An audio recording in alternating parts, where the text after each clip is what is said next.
শুধুই আড্ডা অনুষ্ঠানে আপনাদের সবাইকে আমন্ত্রণ জানাচ্ছি আমি ফারহানা নিশো। শুধুই আড্ডা অনুষ্ঠানে আজ আমরা আড্ডা দেব জনপ্রিয় অভিনেত্রী রিচি সোলাইমানের সাথে। আপনাদের পাঠানো প্রশ্ন নিয়ে অনেক অনেক আড্ডা হবে আপনাদের প্রিয় এই মানুষটির সাথে। আমন্ত্রণ জানাচ্ছি আমাদের স্টুডিওতে। তোমাদেরকেও শুভেচ্ছা, এখানে আসতে পেরে ভালো লাগছে। তো আমাদের এই অনুষ্ঠান মূলত যারা রিচির অনেক ভক্ত তাদের পাঠানো প্রশ্ন থেকে কিছু প্রশ্ন আমরা বাছাই করি এবং তাদের প্রতিনিধি হয়ে সেই প্রশ্নগুলো আমি এখন করব একে একে করে। কিন্তু সবকিছুর আগে আমার নিজের একটা প্রশ্ন থাকে, সেটা হচ্ছে সব মিলিয়ে এখন কেমন চলছে, কি খবর, কাজ কেমন চলছে? সব মিলিয়ে মাশাআল্লাহ ভালোই চলছে, কাজও ভালো যাচ্ছে। আমার একটা প্রোডাকশন হাউস আছে, সেখান থেকে বেশ কিছু প্রোডাকশনের কাজ চলছে, বাচ্চা, সবকিছু মিলিয়ে ভালো। খুব শিগগিরই আমেরিকা যাচ্ছি বরের কাছে, এই হচ্ছে রিসেন্ট খবর।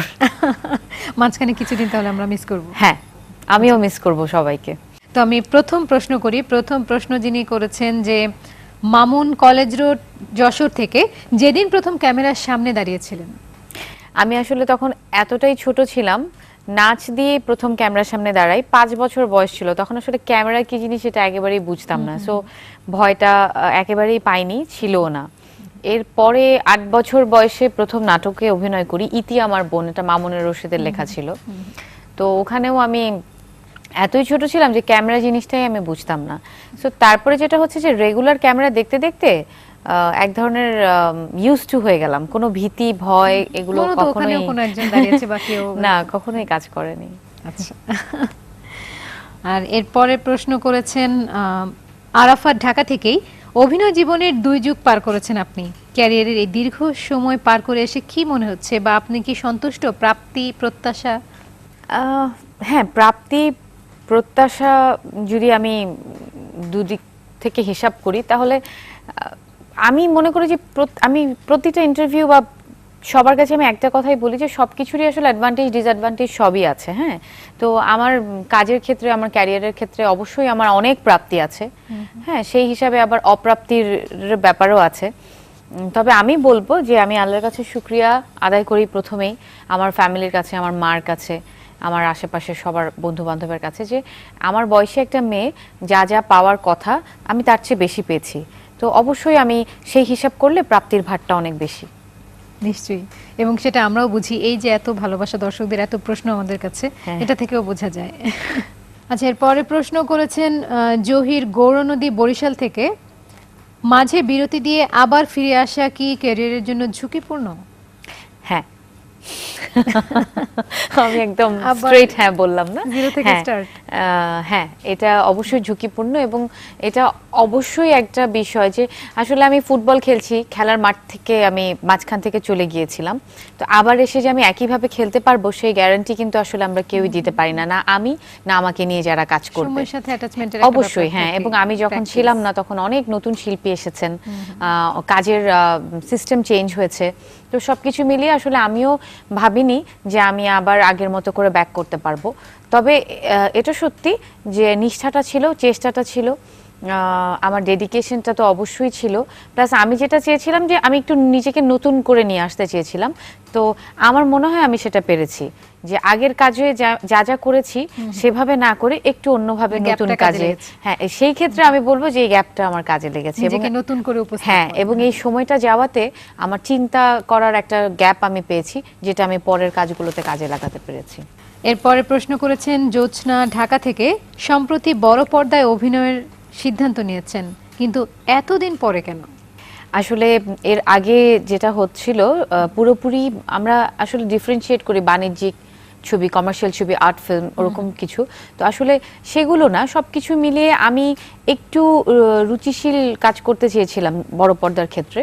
তো যে বড় পর্দার কাজটা করার কথা চলছে সেটা খুব পছন্দের একটা গল্প, এবং সেই গল্পটার মধ্যে দেশ, প্রেম, ভালোবাসা সবকিছু আছে, সংসার, ফ্যামিলি, তো সবকিছু মিলিয়ে আমার গল্পটা অনেক পছন্দ হয়েছে বলেই কাজটা করতে রাজি। মানে ব্যাটে বলে মিলে গেছে, ব্যাটে বলে মিলে গেছে কাজটা করা। আচ্ছা, এরপর প্রশ্ন করেছে সাইফ নওগাঁ থেকে, আপনি তো মাঝে মাঝে নাটক লেখেন এবং প্রযোজনাও করেন, তো তার কি খবর? লেখালেখিটা একেবারেই করতে পারছি না, কারণ তোমরা আমাকে এত বেশি শুটিং করাচ্ছ। এটাই ভালোবাসা। আমাকে যেটা হচ্ছে যে সবাই এত বেশি অভিনয়তে আমার সময় দিতে হচ্ছে, যে কারণে আমি লেখালেখিটা করতে পারছি না। আর প্রোডাকশনের কাজ চলছে, আমার প্রোডাকশন হাউসের নাম নীলাঞ্জনা, সেখান থেকে বেশ কিছু প্রোডাকশন চলছে, চ্যানেল 9-এ যাচ্ছে, অন্যান্য চ্যানেলেও যাচ্ছে। তো যে কারণে আমি ব্রেইনে আর অন্য কিছু নিতে পারি না সারাদিন শুটিংয়ে। সো লেখালেখি চ্যাপ্টারটা আপাতত কিছুদিন বন্ধ, হয়তো শুটিংয়ের অভিনয়টা একটু কমে আসলে তখন আবার শুরু করব। এরপরে প্রশ্ন করেছেন নকিব চাষারা নারায়ণগঞ্জ থেকে, যদি অভিনেত্রী না হতেন? লয়ার হতাম। আমার বাবার খুব স্বপ্ন ছিল যে তার বাসায় একজন লয়ার থাকবে।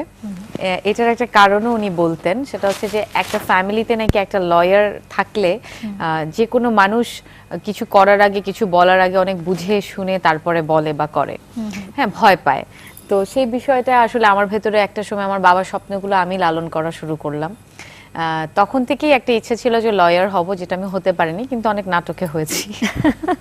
আমি সেটাই বলতে চাচ্ছিলাম যে অ্যাটলিস্ট নাটকে, কিন্তু মানে সেরকম কোনো স্টেপ কি নেওয়া হয়েছে বা সেরকম করে প্রিপারেশন, পড়াশোনার প্রিপারেশন যে হ্যাঁ আমি লয়ার হব? হ্যাঁ, একটা সময় না আসলে প্রিপারেশন নিয়েছিলাম, বাট আমি যখন এ লেভেলস কমপ্লিট করলাম তখনই আমি অ্যাক্টিং এর দিকে ঢুকে গেলাম। তারপরে সামহাও আমার মানে কেন জানি জিনিসটা হয়ে উঠলো না। মানে আব্বু অনেক ইন্সপায়ার করলো, কিন্তু আম্মু কেন জানি অত ইন্সপায়ার করলো না। তো সব মিলিয়ে আমার আর হলো না। আচ্ছা, কিন্তু এই যে হঠাৎ করে অভিনয় চলে এলাম, তো এই হঠাৎ করে অভিনয়টা কিভাবে বা কখন? আসলেই হঠাৎ করে আমি আসলে বিটিভিতে একটা নাচের প্রোগ্রাম করতে গিয়েছিলাম। তো ওখান থেকে বেগম মমতাজ হোসেন আর ওই যে লায়লা হক আন্টি, উনি প্রোডিউসার ছিলেন বিটিভির, তো ওনারা আমাকে, তখন আমার পরীক্ষা চলছে, বাট ওনারা জোর করে আমাকে কাজটা করালেন যে না, ও ভালো পারবে, তুমি করো। তখনও কিন্তু এত আগ্রহ ছিল না, কিন্তু কাজটি করার পর যখন আমি অনেক রেসপন্স পাচ্ছিলাম, তখন আমার আগ্রহটা তৈরি হলো যে আমি যেখানেই যাচ্ছি সেখানেই আমাকে মানুষ ওই নাটকটার কথা বলছে, ক্যারেক্টারটার কথা বলছে, অ্যাপ্রিসিয়েশনটা এত বেশি ছিল যে তখন আমার এক ধরনের ভালো লাগা কাজ করা শুরু করলো। এবং এরপরে যতগুলি কাজের অফার আসলো, আমি প্রতিটা কাজই আস্তে আস্তে করা শুরু করলাম। এবং এটাও একটা রিজন যে ওইদিকে ব্যস্ত হওয়ার কারণে কিন্তু আমার ল পড়াটা আর হলো না। হ্যাঁ। এরপরে প্রশ্ন করেছেন রাসেল মিরপুর, ঢাকা থেকে, অভিনয় করার সুবিধা কি কি? অভিনয় করার সুবিধা কি কি? ফার্স্টে আমি আমার অভিজ্ঞতা দিয়ে বলবো যে প্রথম জিনিসটা যেটা পাওয়া যায়, মানুষের অনেক সম্মান আর ভালোবাসা, অনেক রেসপেক্ট, ভালোবাসা। এরপরে যেটা হচ্ছে যে অ্যাক্টিং করতে গেলে আমার অবজারভেশন পাওয়ারটা আর 10টা মানুষের থেকে বেশি থাকছে। আর 10টা মানুষের থেকে আমার বেশি মানুষের সঙ্গে ইন্টারাকশন হচ্ছে। তো যে জিনিসটা একটা মানুষের বুঝতে 3 দিন লাগছে, সেটা আমি একদিনে বুঝে যাচ্ছি। এরকম আরো অনেক অনেক প্রশ্ন আছে, কিন্তু একটা ছোট্ট বিরতি নিই। শিওর। প্রিয় দর্শক, আড্ডার এই পর্যায়ে ছোট্ট একটা বিরতি নিচ্ছি। আপনারা দেখছেন শুধুই আড্ডা, আমাদের সাথেই থাকুন, ফিরছি এখনই।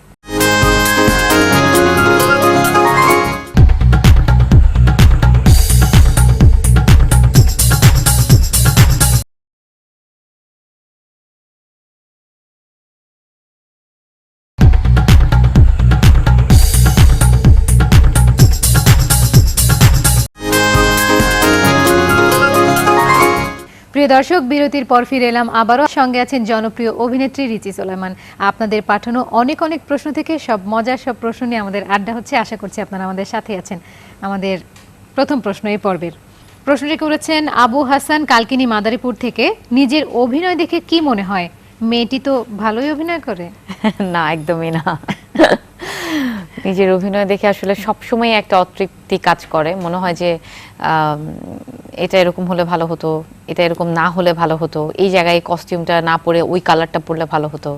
তো সবসময়ই একটা অতৃপ্তি কাজ করে যে কখনোই স্যাটিসফাইড হতে পারি না। আচ্ছা, কখনোই না।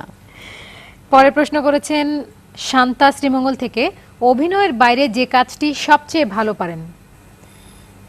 রান্না। তাই? আচ্ছা, কি কি রান্না, স্পেশালিটি কোন রান্নায়?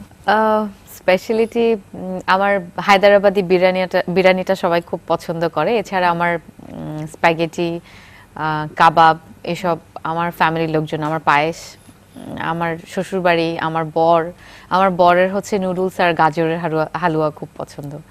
বা এত মজার মজার খাবার যে রান্না করতে পারে, তো আমাদের এই শুধু আড্ডার দর্শক যারা আছেন, এখন এই মুহূর্তে যারা দেখছেন, তাদের জন্য ছোট্ট একটু রেসিপি দেওয়া যায় না, যেটা খুব সহজে এই অনুষ্ঠান দেখে তারা তৈরি করে খেয়ে নিতে পারবে? আচ্ছা, হ্যাঁ, এরকম আছে। যেমন আমি বাসায় খুব শর্ট প্রসেসে কিছু জিনিস বানাই হঠাৎ করে মেহমান চলে আসলে। তো যেমন এই মুহূর্তে একটা কেকের রেসিপি দিতে পারি যেটা খুবই টেস্টি, খুবই মজা এবং কেক? হ্যাঁ কেক এত অল্প সময়ে? হ্যাঁ 10 মিনিটের মধ্যে তুমি মেহমান বসিয়ে কেকটা বানাতে পারবে। সেটা হচ্ছে যে 4টা ডিম চিনি দিয়ে ব্লেন্ড করে রাখতে হবে, আর চুলার মধ্যে তুমি 1 মাগ আর কি সয়াবিন তেলের সাথে 1 মাগ গুঁড়া পাউডার দুধ, যেটা আমরা এনি কোম্পানির হতে পারে, গরম তেলটার মধ্যে দুধটা দিয়ে তুমি চকলেট বানালা। তেলের মধ্যে দুধ দিয়ে জাল দিলে কিন্তু এটা চকলেট হয়ে যায়। সেই চকলেটের সাথে ওই যে ডিম যেটা ব্লেন্ড করে রেখেছো সেটা মিক্স করে ওভেনে 10 মিনিট দিবা। বাহ, এত টেস্টি, তুমি যে কোনো বাসায় মেহমান আসলে তুমি বসিয়ে তুমি এই কেকটা বানাতে পারো এবং রিয়েলি ভেরি টেস্টি। আমি যতজনকে খাইয়েছি এ পর্যন্ত কিন্তু সবাই ওটাতে বলছে। চিনি লাগে না? হ্যাঁ, ওই যে 4টা ডিমের মধ্যে 1 মাগ চিনি, আর এদিকে হচ্ছে সয়াবিন তেল আর 1 মাগ গুঁড়া পাউডার দুধ। হ্যাঁ, আচ্ছা আচ্ছা, আমরা পরের প্রশ্নে যাই। পরের প্রশ্ন করেছেন জামাল উদ্দিন, মিরপুর, ঢাকা থেকে। স্বপ্নের চরিত্র, যে চরিত্রে অভিনয়ের স্বপ্ন এখনো দেখেন? বাইজি চরিত্রে। বাইজি চরিত্রটা আমি কখনোই আমার করা হয়নি। আমার অনেক দিন ধরেই একটা বাইজি চরিত্রে অভিনয় করার ইচ্ছা। সেটার দুটো কারণ। একটা হচ্ছে আমার ব্যাকগ্রাউন্ড যেহেতু নাচের, আমি নাচটা জানি, নাচটাকে ভালোবাসি, সেটার সাথে অভিনয়টাকেও আমি ভালোবাসি। এটা আমার পেশা এবং নেশা। হ্যাঁ, তো ওই চরিত্রটিতে অভিনয় করলে যেটা হচ্ছে আমি অভিনয় এবং নাচ দুটোই একসাথে করতে পারছি। এরকম চরিত্র আমার আগে কাজ করা হয়নি, সো এটা আমার একটা স্বপ্নের চরিত্র। আমরা খুব শীঘ্রই নিশ্চয়ই এরকম কোনো চরিত্র ইনশাআল্লাহ দেখতে পাবো ইনশাআল্লাহ। এরপরে প্রশ্ন করেছেন সুষময়, কলেজ রোড, যশোর থেকে। যে 3টি জিনিস ছাড়া নিজেকে কল্পনা করতে পারেন না? অবশ্যই প্রথমে আমার ছেলে, প্রথম, ওর নামও প্রথম। সন্তান বলে প্রথম। আচ্ছা। আর সেকেন্ড জিনিস হচ্ছে আমার ফ্যামিলি। আমার ফ্যামিলি আসলে দুটো, একটা আমার মার ফ্যামিলি, একটা আমার শ্বশুরবাড়ির ফ্যামিলি, বাট আমি দুটোকে সবসময় ব্লেন্ড করে একটাই করে দেই। আর 3 নাম্বার হচ্ছে সেলফোন। আচ্ছা, আর এবারে প্রশ্নটি করেছেন শামিমা আক্তার, কারওয়ানবাজার, ঢাকা থেকে। যে স্বপ্ন এখনো দেখেন, আমরা স্বপ্নের চরিত্রের কথা শুনেছি, এবার যে বাস্তব জীবনে যে স্বপ্ন এখনো দেখেন? আমি আমার বাবার নামে একটা ছোট্ট ট্রাস্ট করেছি, যে এই ট্রাস্টটা থেকে আমি অসহায় মানুষদের পাশে দাঁড়াতে চাই। আচ্ছা। এবং আমি চেষ্টা করছি যতটুকু আমার আশেপাশের মানুষজনের হেল্প নিয়ে, আমার নিজের হেল্পটা দিয়ে। এবার ঈদে আমি গিয়ে প্রায় 250-300 ফ্যামিলিকে একটা প্যাকেজ দিয়েছি, যেখানে পোলার চাল, চিনি, সেমাই এগুলো থাকে। তো এগুলো হয়তো আমি পাঠিয়ে দিতে পারতাম, বাট আমার ভেতরে একটা খুঁতখুঁত কাজ করতো যে জিনিসটা প্রপার জায়গায় ডিস্ট্রিবিউট হয়েছে কিনা। কিন্তু এছাড়া হচ্ছে যে কাউকে একটা দোকান করে দেয়া, যে সংসার চালানোর জন্য গরু কিনে দেয়া, মানে ট্রাস্টের থেকে যত রকম সাপোর্ট দেয়া যায় অসহায় মানুষদের পাশে দাঁড়ানো। তো আমার এখন আসলে আলাদা একটা স্যাটিসফ্যাকশন হ্যাঁ আছে, এবং সত্যি অন্যরকম একটা ভালো লাগা আছে। যেমন কন্যা দায়গ্রস্ত পিতা, যে টাকার জন্য মেয়েকে বিয়ে দিতে পারছে না, 5টা মেয়েকে বছরে বিয়ে দেওয়া, 10টা ছেলেকে পড়ানো সারা বছর, এটা আমার বাবার ট্রাস্ট থেকে আমি করি। তো প্রতি বছর আমি বাড়ানোর চেষ্টা করি এবং আল্লাহর রহমতে লাস্ট 5 বছরে আমি প্রতি বছর ইনক্রিজ করেছি। আগে হয়তো 200 ফ্যামিলিকে দিয়েছি, পরের বছর 250, তারপরের বছর 300, এরকম। তো আমার এখন আসলে এই স্বপ্নটা অনেক বেশি ভেতরে কাজ করছে, যে এটাকে আমি অনেক বড় একটা জায়গায় নিয়ে যাব, বড় কিছু করব, যে 250 ফ্যামিলি থেকে যেন আমি 2500 ফ্যামিলিকে হেল্প করতে পারি। আমরাও আশা করি সেরকম হোক, সেই দিন যেন আসে। আচ্ছা, এবারে প্রশ্নটি যিনি করেছেন তার নাম রাজন, গোয়ালখালী, খুলনা থেকে। আপনার করা সেরা 3 চরিত্র? আমি অন্তরীক্ষ নামে একটা নাটক করেছিলাম, বাংলা ভিশনে গিয়েছিল ওটা। ওটা ছিল খুব কঠিন একটা ক্যারেক্টার, ডুয়েল পার্সোনালিটির ক্যারেক্টার। মানে ওই গ্রামের জমিদার বাড়িতে ওই মেয়েটা, ওরা ছিল দেখাশোনা করত, হঠাৎ করে করে মেয়েটা জমিদারের বউ হয়ে যেত। আচ্ছা। ওর ওই পার্সোনালিটিটা ওর শরীরের ভেতরে ভর করতো, এবং ও তখন ওই জমিদারের বউয়ের যে রেখে যাওয়া কাপড়, কিছু জিনিসপত্র, ওগুলো পরে পরেও ঘুরতো। ও ওখানে মেয়েটার নাম ছিল সুরবালা। ওটা আমার খুব পছন্দের একটা ক্যারেক্টার ছিল। এছাড়া জ্যোৎস্নাকালে দীপালি নামে আমি একটা চরিত্র অভিনয় করেছিলাম। ওর মাকে ওর বাবা আরেকটা জায়গায় সম্পর্ক ছিল বলে মার অসুস্থতার সময় সে বাবা চিকিৎসা করেনি, তখন থেকে মেয়েটার একটা মানসিক ঝামেলা হয় এবং সে নানানভাবে সবাইকে বিরক্ত করে বেড়ায়, সবাইকে জ্বালিয়ে বেড়ায়। সেই ক্যারেক্টারটা আমার অনেক পছন্দের একটা ক্যারেক্টার ছিল। আর এছাড়া নাবিলা চরিত্রটা আমার আসলে 3টা বললে অনেক কম হয়ে যাবে। নীল নির্জনে একটা নাটক করেছিলাম, সেখানে নীল চরিত্রটা আমার অনেক পছন্দের ছিল। আর এরপরে প্রশ্ন করেছেন আমিনুল, দিনাজপুর থেকে। রিচি সম্পর্কে একটি অজানা তথ্য জানতে চাই যা আমরা জানি না। বলবো আমি খুব রাগী।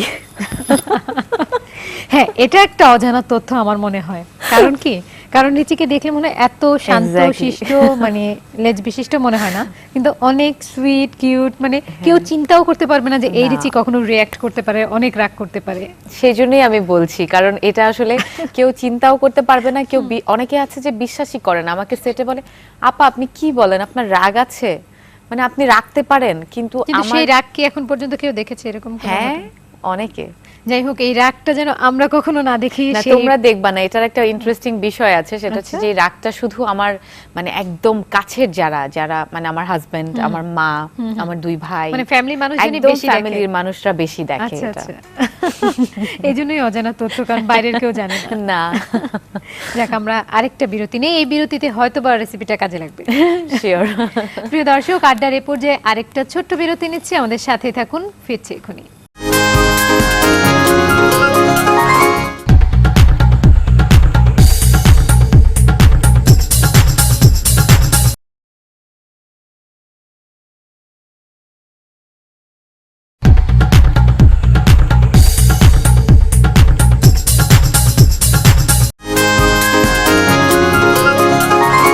প্রিয় দর্শক, বিরতির পর ফিরে এলাম আবারও। আপনারা দেখছেন শুধুই আড্ডা, সঙ্গে আছেন জনপ্রিয় অভিনেত্রী রিচি সোলায়মান, এবং তার সাথে আমরা মজার মজার কথা শুনছি তার কাছ থেকে, অনেক মজার আড্ডা দিচ্ছি।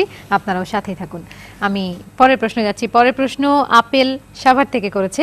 এখন তো বিনোদন জগতের অনেকেই রাজনীতিতে আসছেন, তো আপনার কি অভিনেত্রীর মেদ কমিয়ে নেত্রী হওয়ার কোনো সম্ভাবনা আছে? না, সম্ভাবনা একদমই নেই, ইচ্ছা নেই। এখন ভবিষ্যতের কথা তো বলতে পারি না, তবে আমার ইচ্ছা নেই। এরপরে প্রশ্ন করেছেন বাবুল শরীয়তপুর থেকে, আপনার অভিনয় জীবনের টার্নিং পয়েন্ট কোনটা? আমার অভিনয় জীবনে অনেকগুলো টার্নিং পয়েন্ট ছিল। ফার্স্ট টার্নিং পয়েন্টটা ছিল আমি সৌমি কায়সারের রিঙ্গো দার একটা কাজ করেছিলাম, টেলিফিল্ম, ওটার নাম ছিল আরিয়ানা। আরিয়ানা। হ্যাঁ, ওই কাজটা করার পর যেটা হলো, বাংলাদেশের ওই সময় ক্যামেরার কাজ অনেক সুন্দর, ক্যামেরার কাজ অনেক সুন্দর ছিল। আর ওনারা একটা প্রিমিয়ার করেছিলেন, যে প্রিমিয়ারে ওই সময় যাদেরকে আমরা মানে সবচেয়ে ভালো ভালো ডিরেক্টর বলতাম, ওনারা সবাই এসেছিলেন ওই প্রিমিয়ারটা দেখতে। এবং এরপরে যেটা হয়েছিল যে ওখানে যতজন ডিরেক্টর এসেছিলেন প্রত্যেকজন আমাকে কাজের জন্য নক করেছেন ওই সময়। তো তখন আমি ফিল করলাম যে ভালো ভালো ডিরেক্টরের কাজ তো আমরা আসলে সবসময় করতে চাই, কিন্তু হয় না যে হয়তো ওনাদেরও সবসময় নজরে থাকে না, মনে থাকে না, বা আমাদেরও নক করা হয় না যে হ্যাঁ আমি আপনার সঙ্গে কাজ করতে চাই। বাট ওই প্রিমিয়ারটা দেখার পর আমাকে ইচ অ্যান্ড এভরি ডিরেক্টর আমাকে কাজের জন্য ডেকেছেন, যেটা আমার জন্য একটা অনেক বড় টার্নিং পয়েন্ট ছিল। আর এরপরে প্রশ্ন করেছেন সৈকত মুন্সিগঞ্জ থেকে, আপনার সম্পর্কে প্রচলিত যে তথ্যটি আসলে মিথ্যে? অনেকে মাঝে মাঝে যেটা হয়েছিল, মাঝে আর কি অনেকে বলতো যে আমি সেটে দেরি করে যেতাম, সেটা একেবারেই মিথ্যে। আর মাঝখানে অনেকে বলেছিল যে আমি একেবারেই আমেরিকা চলে গেছি আর আসবো না। এটা অবশ্য ধারণা হতেই পারে অনেকে, যেহেতু আমি ওখানে বিয়ে করেছি, হাজবেন্ড থাকে ওখানে, বাচ্চা ওখানে হয়েছে, তো বাবু এখন আমার সাথে এখানে। তো এটা অনেকেই ভেবেছিল যে আমি হয়তো আর আসবো না, সেটা আমি মিথ্যে প্রমাণ করেছি। আমি এসেছি। সেই প্রত্যাশা আমাদেরও, যে আমরা অনেক অনেক কাজ দেখি, অনেক ভালো ভালো কথা বলি, কথা শুনি। এরপরে প্রশ্ন করেছেন মোস্তফা কামাল উত্তরা থেকে, নিজের যে দিকটি বদলাতে চান? আমার ভেতরের কিছু, আমি খুব আমি হিসেবি না, আমার আর একটু হিসেবি হওয়া উচিত। আমি যে বেহিসাবি, সেটা শুধু যে মানে টাকা পয়সা ফিনান্সিয়াল বিষয়ে তা না, মানে সব দিক থেকেই আমি একটু বেহিসাবি। আমি বিষয়টাকে বদলে আমি একটু হিসেবি হতে চাই। আচ্ছা, অনেক সুন্দর কথা, সবারই হওয়া উচিত।